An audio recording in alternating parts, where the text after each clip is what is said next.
Hello everybody, welcome to this new episode of the Bestiary of Terebia, and today I will talk to you about the elves. So, what is an elf? As you can see, is an humanoid uh, with not big difference with a human, especially pointy ears, very big eyes, and generally not big muscle. Uh, Generally, well, they seems to be pretty weak. In fact, uh, but they also have a great agility and a great precision. But I will speak of that later. They are considered unnatural, and their triangle number is 25, so it's not very dangerous, but it can be a problem, especially in some situations. And the advice is look at the people because there is a lot of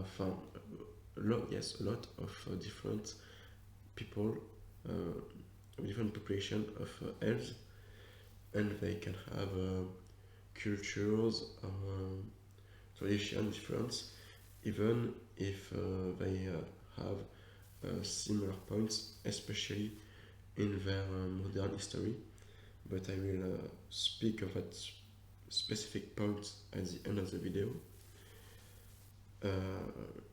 And yes, some population are aggressive against the humans or other humanoid races, and some other population of elves are pretty friendly. So here you have the position on the triangle of Ulfric. So one thing to know about the elves is the composition of their body. They are very light. In fact, they are not heavy. In fact, because their small bones are empty, and their long bones have bone marrow like the other races, but in network. It's not full.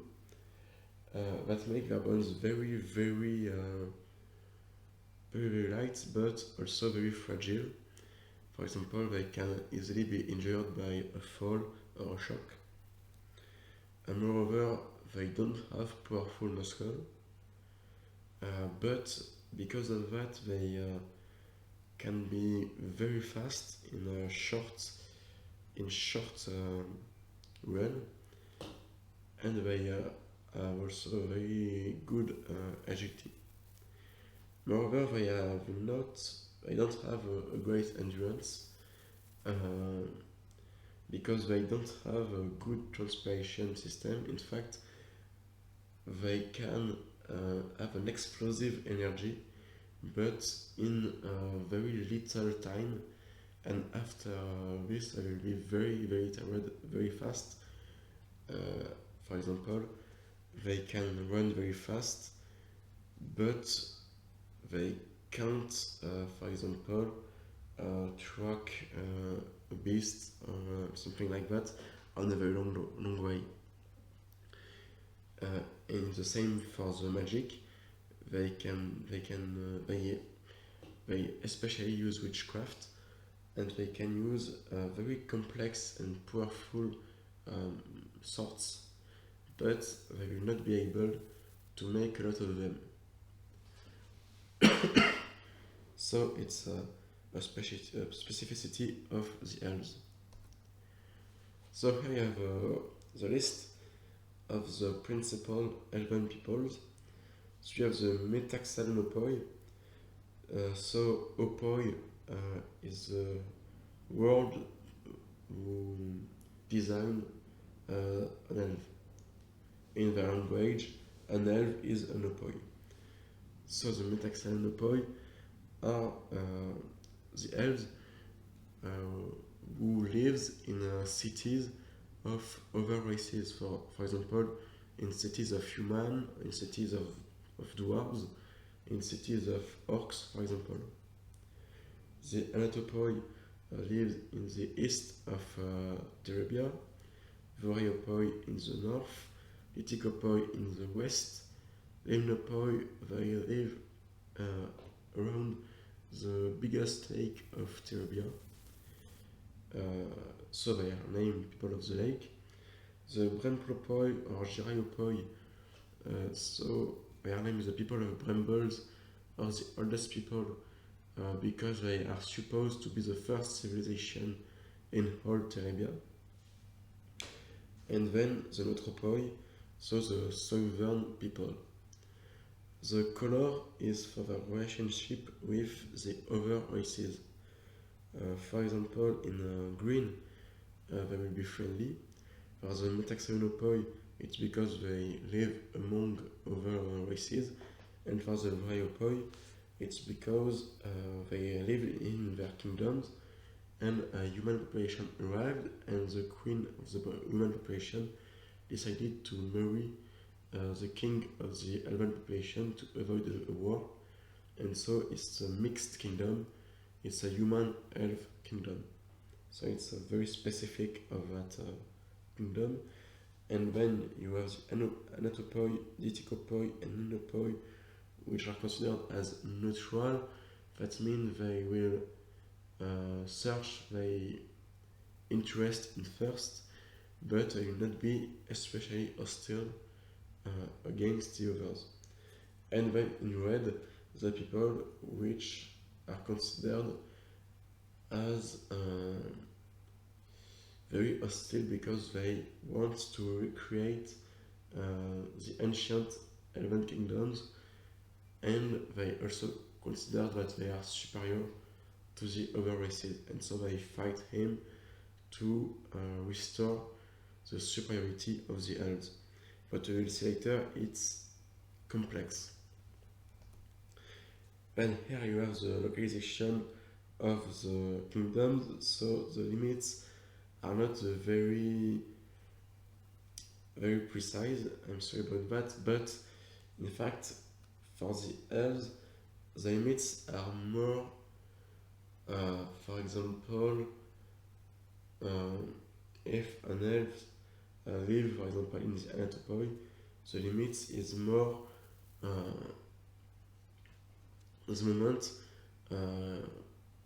when he will not be able to feel himself at home, for example. So the limits are pretty subjective. There is points which can be considered as limits, but it's not marked on a map. It's a contrary of the humans, for example, who mark their limits everywhere. So I will talk to you about the chronopoi, so it's the elves history, because it's very important to understand the mentality of the different elven populations. Generally, it's considered that the first civilization start in less 2020, 30,000 with the Muad'Dafos, so single territory. It's more legend than an established period. It's supposed to be a time when all the elven territories were united in Terebia.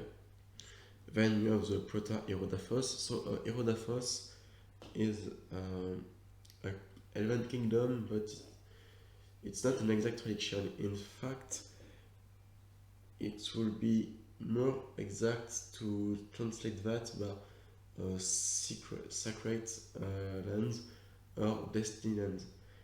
A lot of elves, so except the Metaxaonopoi, which live with the others, but the population of elves generally think that their destiny is linked to the territory in which they live. For example, if they have to leave it, for them they will lose their destiny. So it's a very powerful concept for them, the Irodaphos, and this is why Irodaphos is very important. Then the Dephyrus Irodaphos, so it's the second kingdoms.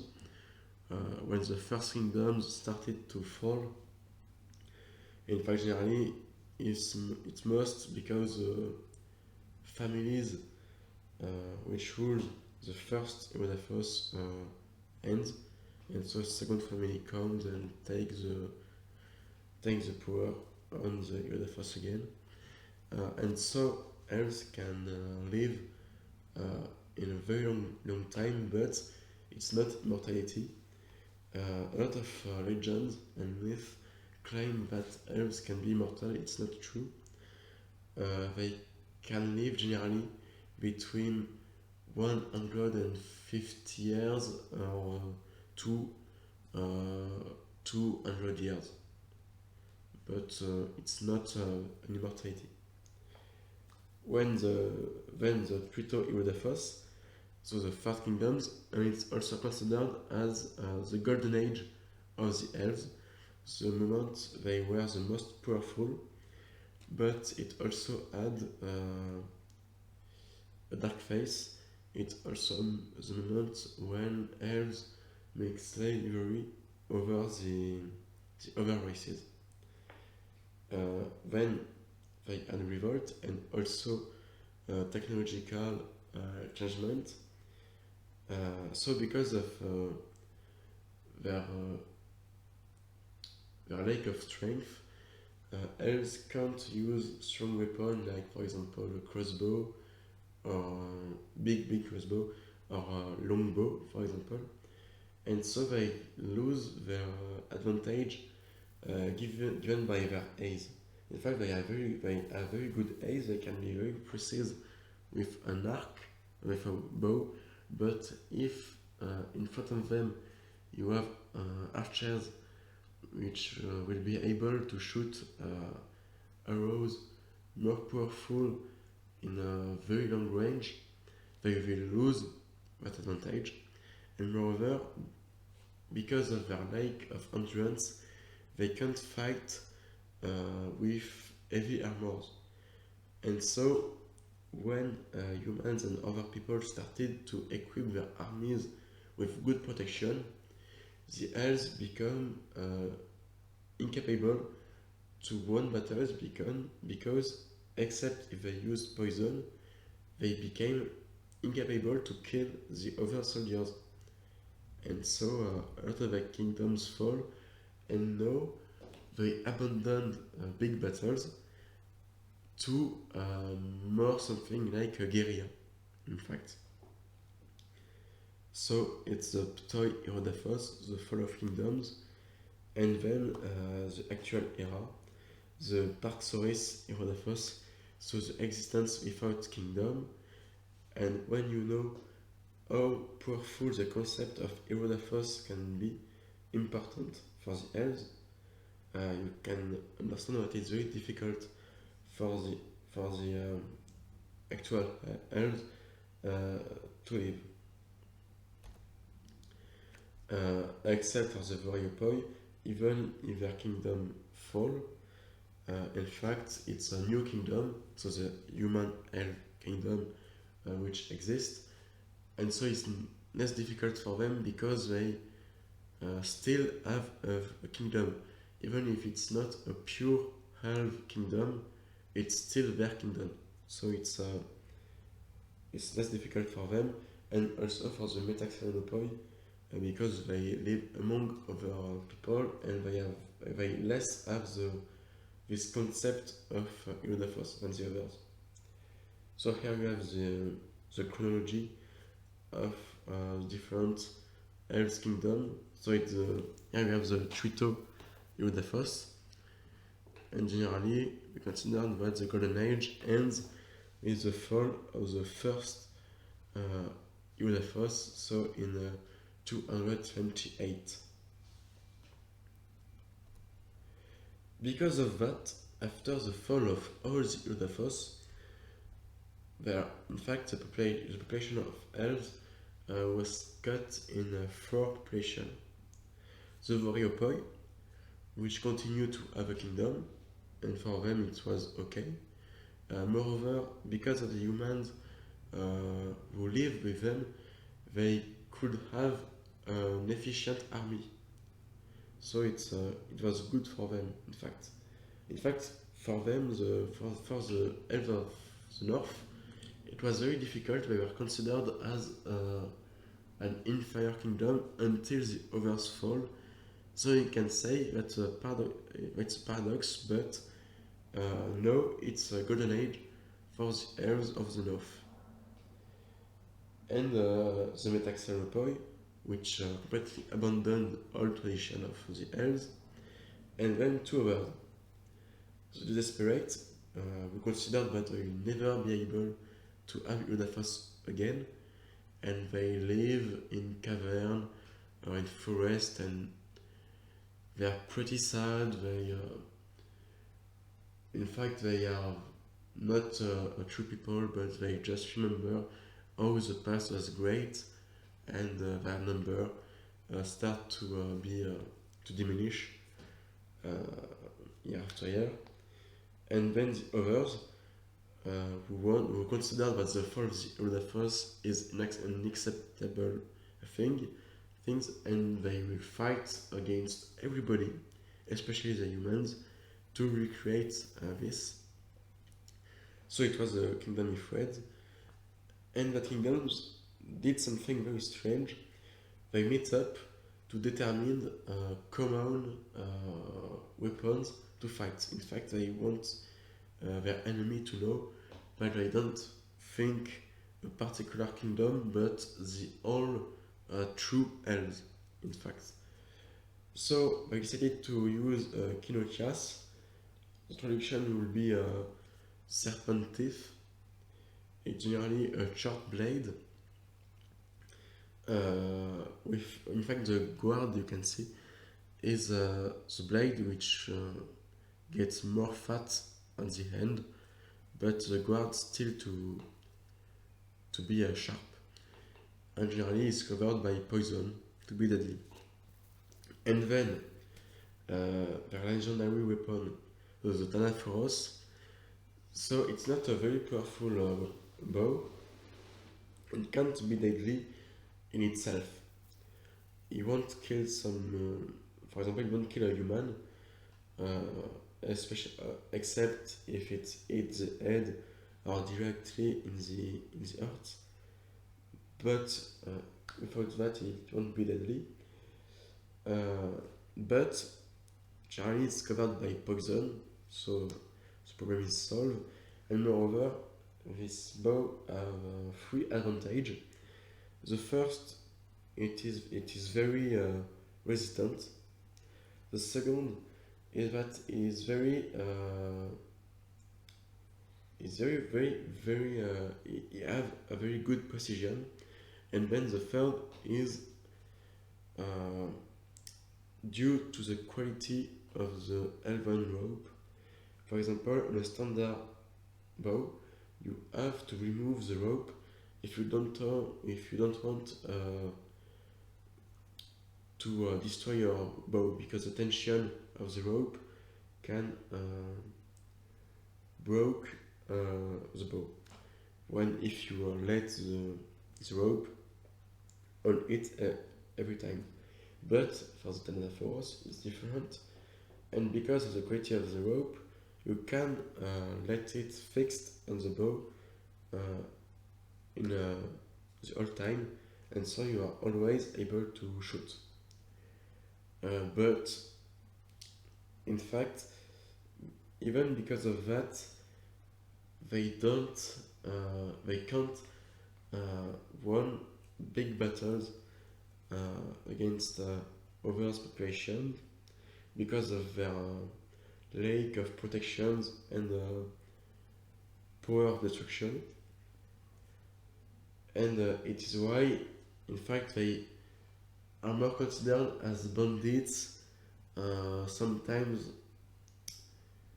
it's not the exact term, but terrorism, but it's not truly exact, because the notion is not, it's an anachronism for that time in Terebia, or murderer, but they are not considered as a real army by the overpopulation. In close combat, they were the matomedias. You could translate that by a bloody cloak, for example. In fact, it's not very protective, but it's a very large cloak, and they use that to seem more fat, in fact, to not hide they are weak, to not hide they have weak muscles. They put that because it's the tissue is a bit heavy, and so it will keep that form, and so the elves will seem stronger than they are really. So, what is the relation of the scarecrow with the elves? For the shepherds, it's simple. It's as all the other non-human creature, intelligent creature, they are considered as a part of humanity. Because of them, humanity is a state of mind and not a body, and so they can live like humans. There is an exception for the hostile elves, which are considered as bandits, but they are not ants more than other bandits. For the Puritans, it's a bit different. Elves are considered to be inferior of man, but you can see here in the purity scale, they are considered as 90%, 95% pure. In fact, that seems that the Puritans think there is only 5% of difference between the elves and the human. Because of that, humans still have a privilege on the elves, but if the elves are considered as inferior, they are considered as intelligent and a respectable creature by the Puritans. But that also means that the hostile elves are considered as heretics, are very dangerous bandits, and so they are tracked down with more precision and with more anger than the other populations. So this is all you had to know about the elves.